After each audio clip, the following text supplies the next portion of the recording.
ओम शांति। आज 14 नवंबर 2025 के शुक्रवार के मीठी मीठी मधुबन मुरली के बाप दादा के मधुर ईश्वरीय महावाक्य सुनते हैं। मीठे मीठे प्यारे प्यारे बाप दादा ने कहा, मीठे बच्चे, ऊंचे से उच्च पद पाना है तो याद की यात्रा में मस्त रहो। यही है रूहानी फांसी, बुद्धि अपने घर में लटकी रहे। बाबा मुहावरेदार भाषा में कहते हैं कि मीठे बच्चे, ऊंचा पद पाना चाहते हो तो याद की यात्रा में मस्त रहो। यही है रूहानी फांसी, यानी ऊपर परम धाम में शिव बाबा के साथ बुद्धि लटकी रहे। जीते जी इस पुरानी दुनिया से हट बुद्धि को परमात्मा में लगाना, इसी को कहते हैं याद की फांसी, जिससे कि हम परमात्मा से जीते जी मिलन मना सकें और अपना भविष्य बना सकें। प्रश्न है, जिनकी बुद्धि में ज्ञान की धारणा नहीं होती है उनकी निशानी क्या होगी?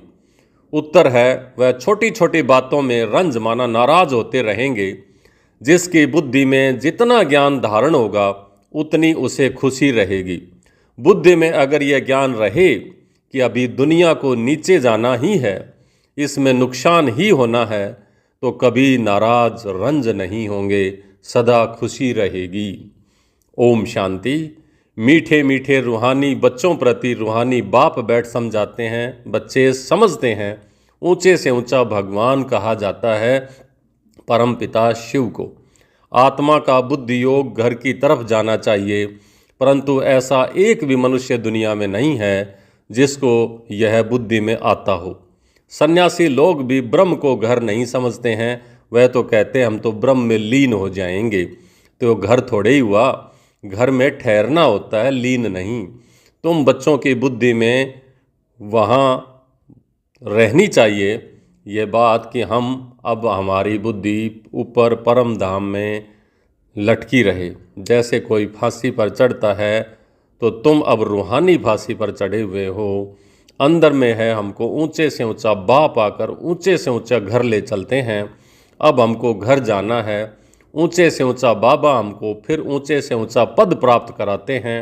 रावण राज्य में सब नीचे हैं, वह ऊंच वह नीच। उन्हों को ऊंच का पता ही नहीं है, ऊंच वालों को भी नीच का पता नहीं रहता। अभी तुम समझते हो ऊंचे से ऊंचा एक भगवान को ही कहा जाता है। बुद्धि ऊपर में चली जाती है, वो है ही परम धाम में रहने वाला, वह कोई भी नहीं समझते हैं। हम आत्माएं भी वहाँ की रहने वाली हैं।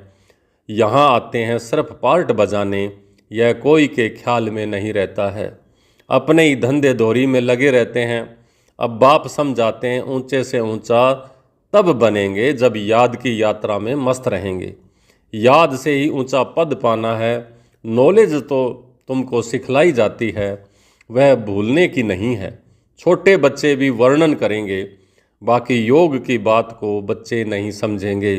बहुत बच्चे हैं जो याद की यात्रा पूरी रीति समझते नहीं हैं। हम कितना ऊंचे से ऊंचा जाते हैं। मूल वतन, सूक्ष्म वतन, ये है स्थूल वतन। 5 तत्व यहाँ ही हैं। सूक्ष्म वतन, मूल वतन में ये 5 तत्व नहीं होते। यह नॉलेज बाप ही देते हैं, इसलिए उनको ज्ञान का सागर कहा जाता है। मनुष्य समझते हैं बहुत शास्त्र आदि पढ़ना ही ज्ञान है, कितना पैसा कमाते हैं, शास्त्र पढ़ने वालों को कितना मान मिलता है, परंतु अब तुम समझते हो इसमें कोई ऊंचाई तो है नहीं। ऊंचे से ऊंच तो है ही एक भगवान, उनके द्वारा हम ऊंचे से ऊंचे स्वर्ग के राज्य करने वाले बनते हैं। स्वर्ग क्या है, नरक क्या है, 84 का चक्र क्या है, कैसे फिरता है, यह सिवाय तुम्हारे इस सृष्टि में कोई भी नहीं जानते हैं। कह देते हैं यह सब कल्पना है। ऐसे के लिए समझना है ये हमारे कुल का नहीं। दिल शिकस्त नहीं होना चाहिए। समझा जाता है इनका पार्टी नहीं है तो ये कुछ भी समझ नहीं सकेंगे, इसलिए कुछ भी कह देंगे। अभी तुम बच्चों को सिर बहुत ऊंचा है। जब तुम उच्च दुनिया में होंगे तो नीचे दुनिया का नहीं जानेंगे। नीचे वाली दुनिया फिर ऊंच दुनिया को नहीं जानती। इस समय कलयुगी दुनिया है तो वो सतयुगी दुनिया को नहीं जानते। जब सतयुगी ऊंची दुनिया होगी तो इस कलयुग दुनिया को नहीं जानेंगे। तो उनको कहा ही जाता है स्वर्ग। विलायत वाले भल स्वर्ग में जाते नहीं हैं, फिर भी नाम तो लेते हैं ना स्वर्ग का। हेवन, पैराडाइज था। मुसलमान लोग भी बहिश्त जन्नत कहते हैं, परंतु यह उनको पता नहीं है कि वहाँ कैसे जाना होता है। अभी तुमको कितनी समझ मिलती है, ऊंचे से ऊंचा बाप कितनी नॉलेज देते हैं, यह ड्रामा कैसे वंडरफुल बना हुआ है। जो ड्रामा के राज को नहीं जानते हैं वह कल्पना कह देते हैं। तुम बच्चे जानते हो यह तो है ही पतित दुनिया, इसलिए चिल्लाते हैं हे पतित पावन आकर हमको पावन बनाओ। बाप कहते हैं हर 5000 वर्ष के बाद हिस्ट्री रिपीट होती है, पुरानी दुनिया सो फिर नई बनती है, इसलिए मुझे आना पड़ता है। कल्प कल्प आकर तुम बच्चों को ऊंचे से ऊंचा बनाता हूँ। पावन को उच्च और पतित को नीच कहा जाता है। यही दुनिया नई पावन थी, अभी तो पतित है। यह बात तुम्हारे में भी नंबरवार हैं जो समझते हैं। जिनकी बुद्धि में यह बातें रहती हैं वह सदा खुश रहते हैं। बुद्धि में नहीं है तो कोई ने कुछ कहा, कुछ नुकसान हुआ तो रंज हो जाते हैं, नाराज हो जाते हैं। बाबा कहते हैं अब इस नीचे की नीच दुनिया का अंत आना है, पतित दुनिया का अब अंत आना है। ये है पुरानी दुनिया। मनुष्य कितना नीच बन जाते हैं, नीचे कर्म करने लगते हैं, परंतु यह कोई समझते थोड़ी हैं कि हम नीच हैं, पतित हैं। भगत लोग हमेशा सिर झुकाते हैं। नीचे के आगे सिर झुकाना थोड़ा ही होता है। उच्च देवताओं के आगे सब सिर झुकाते हैं, पवित्र के आगे ही सिर झुकाना होता है। सतयुग में कभी ऐसा नहीं होता है कि भक्त लोग ही ऐसा करते हैं। सतयुग में बाबा कहता है ये माथा टेकने की रस्म नहीं होती है। जब पतित बनते हैं द्वापर के बाद फिर ये रस्में पड़ती हैं। बाप तो ऐसा नहीं कहते कि सिर झुका करके चलो, नहीं, यह तो पढ़ाई है। गॉड फादरली यूनिवर्सिटी में तुम पढ़ रहे हो तो कितना नशा रहना चाहिए। ऐसे नहीं कि सिर्फ यूनिवर्सिटी में नशा रहे और घर में उतर जाए। घर में नशा रहना चाहिए। यहाँ तो तुम बच्चे जानते हो शिव बाबा हमको पढ़ाते हैं। यह तो कहते हैं कि मैं थोड़े ही ज्ञान का सागर हूँ ब्रह्मा बाबा। वह बाबा भी ज्ञान का सागर नहीं है। ब्रह्मा बाबा ज्ञान का सागर नहीं है, शिव बाबा ज्ञान का सागर है जो हमें बनाते हैं। सागर से नदी निकलती हैं, सागर तो एक ही है।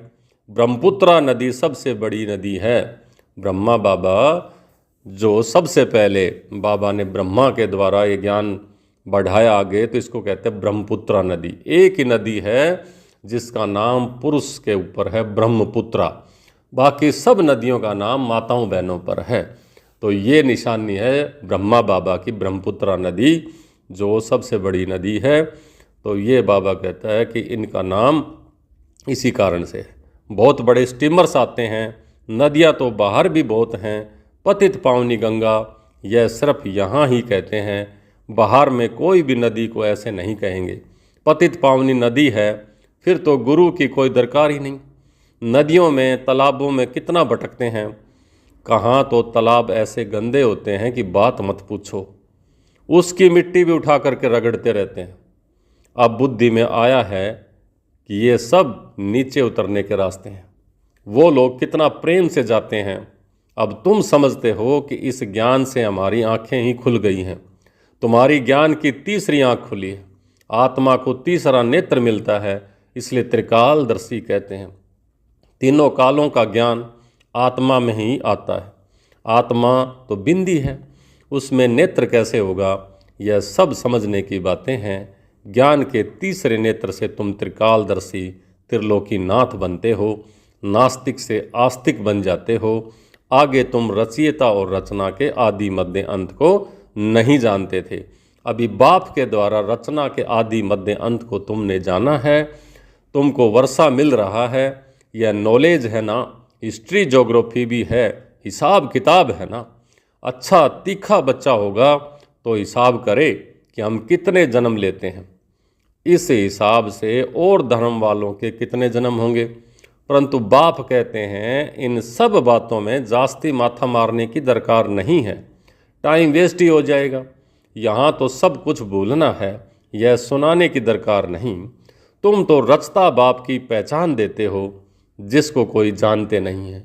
शिव बाबा भारत में ही आते हैं, ज़रूर कुछ करके जाते हैं, तब तो अब उनकी जयंती मनाते हैं। गांधी अथवा कोई साधुवादी होकर के गए हैं, उन्हों स्टैंप बनाते रहते हैं, फैमिली प्लानिंग की स्टैंप बनाते हैं। अभी तुमको तो नशा है, हम सो पांडव गवर्नमेंट हैं, ऑल माइटी यानी सर्वशक्तिमान बाबा की गवर्नमेंट हैं। तुम्हारा यह कोर्ट ऑफ आर्म्स है और कोई इस कोर्ट ऑफ आर्म्स को जानते ही नहीं। तुम समझते हो कि विनाश काले प्रीत बुद्धि हमारी ही है और बाप को ही हम बहुत याद करते हैं। बाप को याद करते करते प्रेम के आंसू आ जाते हैं। बाबा, आप हमें आधा कल्प के लिए सब दुखों से दूर कर देते हो और कोई गुरु व मित्र संबंधी आदि किसी को भी याद करने की दरकार नहीं, एक बाप को ही याद करना है। सवेरे का टाइम बहुत अच्छा है। बाबा, आपकी तो बड़ी कमाल है, हर 5000 वर्ष के बाद हमें आप जगाते हो। सभी मनुष्य मात्र कुंभकर्ण की आसुरी नींद में सोए पड़े हैं, अर्थात अज्ञान अंधेरे में हैं। अभी तुम समझते हो भारत का प्राचीन योग तो यह है। बाकी जो भी इतने हठयोग आदि सिखलाते हैं वो सब हैं एक्सरसाइज शरीर की, शरीर को तंदुरुस्त रखने के लिए हैं वो। अभी तुम्हारी बुद्धि में है सारा ज्ञान तो है, खुशी रहती है। बुद्धि में सारा ज्ञान है तो खुशी रहती है। तुम समझते हो बाबा रिफ्रेश करते हैं, कोई तो यहाँ रिफ्रेश हो बाहर निकलते हैं तो वो नशा ही खलास हो जाता है। अब नंबरवार तो है ना। बाबा समझाते हैं यह है पतित दुनिया, बुलाते भी हैं हे पतित पावन आओ, परंतु अपने को पतित समझते थोड़े ही हैं, इसलिए पाप धोने जाते हैं गंगा में। लेकिन शरीर को थोड़े ही पाप लगता है जो धो के आ जाते हैं। आत्मा को तो धो न सकें, उसको तो धोने के लिए ज्ञान चाहिए, बाप की याद चाहिए। बाप तो ऑफर करते हैं, तुम्हें पावन बनाते हैं और कहते हैं अब मामेकम याद करो तो तुम्हारे सब विकर्म विनाश होंगे। यह ज्ञान अभी तुमको मिला है। भारत स्वर्ग था, अभी नर्क है। तुम बच्चे तो अभी संगम पर हो। कोई विकार में गिरते हैं तो फेल होते हैं, तो जैसे नर्क में जाकर गिर पड़ते हैं, 5 मंजिल से गिर पड़ते हैं, फिर 100 गुना सजा खानी पड़ती है। तो बाप समझाते हैं कि भारत कितना उच्च था, अब कितना नीच है। अब तुम कितना समझदार बनते हो, मनुष्य तो कितने बेसमझ हैं। बाबा तुमको यहाँ कितना नशा चढ़ाते हैं, फिर बाहर निकलने से सारा नशा कम हो जाता है, खुशी उड़ जाती है। स्टूडेंट कोई बड़ा इम्तिहान पास करते हैं तो कभी नशा कम होता है क्या? पढ़ करके पास होते हैं, फिर क्या क्या बन जाते हैं। अभी देखो दुनिया का क्या हाल है। तुमको ऊंचे से ऊंचा बाप आकर पढ़ाते हैं, सो भी निराकार, तुम आत्माएं भी निराकार हो, यहाँ पार्ट बजाने आई हो। यह ड्रामा का राज बाप ही आकर समझाते हैं। इस सृष्टि चक्र को ड्रामा भी कहा जाता है। उस नाटक में तो कोई बीमार पड़ते हैं तो निकल जाते हैं। यह है बेहद का नाटक। यथार्थ रीति तुम बच्चों की बुद्धि में है। तुम जानते हो हम यहाँ पार्ट बजाने के लिए आते हैं, हम बेहद के एक्टर्स हैं, यहाँ शरीर लेकर के पार्ट बजाते हैं और बाबा आया हुआ है। यह सब बुद्धि में होना चाहिए। बेहद का ड्रामा कितना बुद्धि में रहना चाहिए। बेहद विश्व की बादशाही मिलती है तो उसके लिए पुरुषार्थ भी ऐसा अच्छा करना चाहिए ना। गृहस्थ व्यवहार में भी भले रहो परंतु पवित्र बनो। विलायत में ऐसे बहुत हैं, जब बूढ़े होते हैं तो फिर कंपेनियन साथी के लिए शादी करते हैं कि संभालने के लिए, फिर विल करते हैं, उनको जायदाद का मालिक बना देते हैं, कुछ उनको कुछ चैरिटी को भी दे देते हैं। विकार की बात नहीं रहती है। आशिक माशूक भी विकार के लिए फिदा नहीं होते हैं। तो जिस्म का सिर्फ प्यार तो रहता है, तुम हो रूहानी आशिक, एक माशूक को ही याद करते हो। सब आशिकों का एक ही माशूक है, सभी एक को ही याद करते हैं। वह कितना शोभनीक है, आत्मा गोरी है ना, वह है एवर गोरा सदा पवित्र। तुम हो सांवरे, तुम विकारों के कारण सांवरे बन गए हो, तुमको वह सांवरे से गोरा बनाते हैं। यह तुम जानते हो कि बाप हमको गोरा बनाते हैं। यहाँ बहुत हैं जो पता नहीं कि किस किस ख्यालात में बैठे रहते हैं। स्कूल में ऐसा होता है ना कि टीचर पढ़ाता है और बुद्धि बैठे बैठे कहाँ बाइस्कोप की तरफ, दोस्तों आदि की तरफ चली जाती है। सत्संग में भी ऐसे होता है, यहाँ भी ऐसे है। बुद्धि में नहीं बैठता है तो नशा ही नहीं चढ़ता है, धारणा ही नहीं होती है जो औरों को भी कराएं। बहुत बच्चियाँ आती हैं जिनकी दिल होती है कि सर्विस में कहाँ लग जाएं, परंतु छोटे छोटे बच्चे हैं। बाबा कहते हैं बच्चों को संभालने के लिए कोई माई को रख लो, यह तो बहुतों का कल्याण करेंगी। होशियार हैं तो क्यों नहीं रूहानी सर्विस में लग जाएं। 5-6 बच्चों को संभालने के लिए कोई माई को रख दो। इन माताओं की अब बारी है ना। नशा बहुत रहना चाहिए, आगे होगा। पुरुष देखेंगे कि हमारी स्त्री ने तो सन्यासियों को भी जीत लिया है। यह माताएं लौकिक पारलौकिक का नाम बाला करके दिखाएंगी। अच्छा, मीठे मीठे सिकलिदे बच्चों प्रति माता पिता बाप दादा का याद प्यार और गुड मॉर्निंग। रूहानी बाप की रूहानी बच्चों को नमस्ते। हम रूहानी बच्चों की रूहानी बाप दादा को याद प्यार, गुड मॉर्निंग और नमस्ते। धारणा के लिए मुख्य सार पहला, तुम्हें बुद्धि से सब कुछ भूलना है। जिन बातों में टाइम वेस्ट होता है वह सुनने सुनाने की दरकार नहीं है। दूसरा, पढ़ाई के समय बुद्धि योग एक बाप से लगा रहे, कहाँ भी बुद्धि भटकनी नहीं चाहिए।